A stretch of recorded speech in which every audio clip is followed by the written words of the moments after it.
à la fin du XIXe siècle. Ces immeubles développent leur façade commerçante sur la rue. Leurs étages sont décorés de balcons en fer forgé, soutenus par des ponts moulurés. Vous remarquerez les décors de masques, de personnages et de feuillages.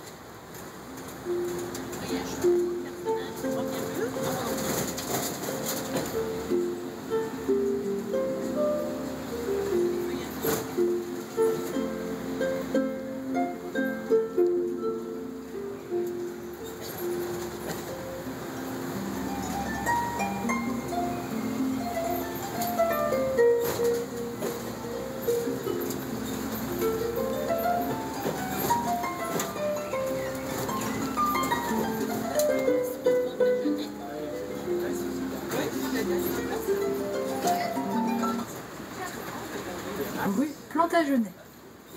Nous descendons maintenant vers la rivière. La rue Plantagenet est creusée au XIXe siècle. Elle honore la dynastie des comtes d'Anjou.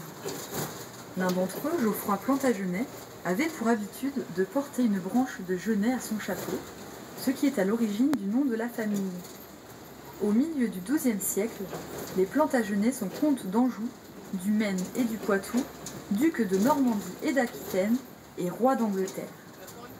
Jean sans terre perdit au profit du roi de France Philippe Auguste une partie des territoires de la famille et ne conserva que l'Angleterre et le duché de Guyenne, actuelle Aquitaine. Les gisants d'Aliénor d'Aquitaine, d'Henri II Plantagenet, de Richard Cœur Lion et d'Isabelle d'Angoulême sont conservés à l'abbaye royale de Fontevraud, à proximité de Saumur.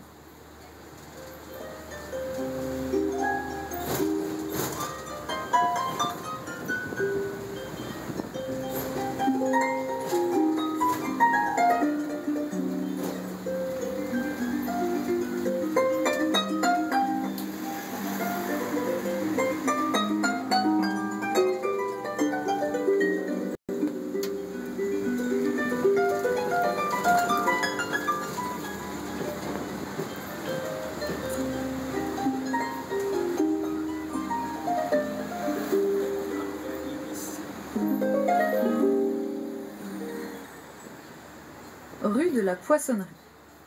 Le long de la rivière se situait la zone commerciale de la ville jusqu'à l'arrivée du chemin de fer dans les années 1850. Les marchandises entraient et sortaient par la rivière. Poissons, bois, schiste, tuffeau, vin, mais aussi des produits plus exotiques, comme les oranges, nécessaires à la fabrication de la célèbre liqueur de la famille Cointreau, dont l'usine est installée sur les quais jusqu'en 1962. La rivière est canalisée après la terrible inondation de 1856 et les quais que vous voyez sont réalisés dans la seconde moitié du XIXe siècle.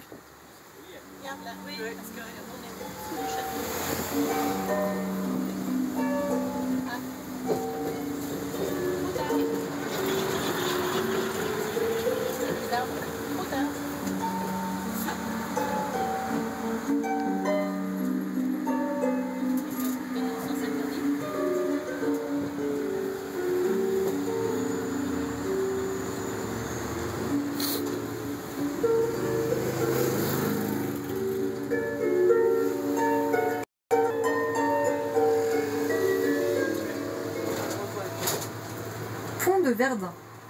Nous franchissons la Maine, rivière la plus courte de France, puisqu'elle ne parcourt qu'environ 10 km.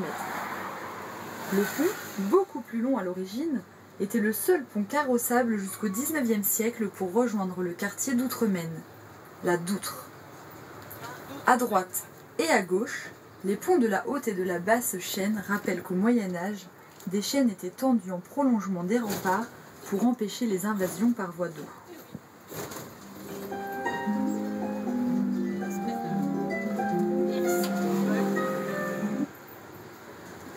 Rue Beaurepaire. Nous pénétrons maintenant dans le quartier de la Doutre.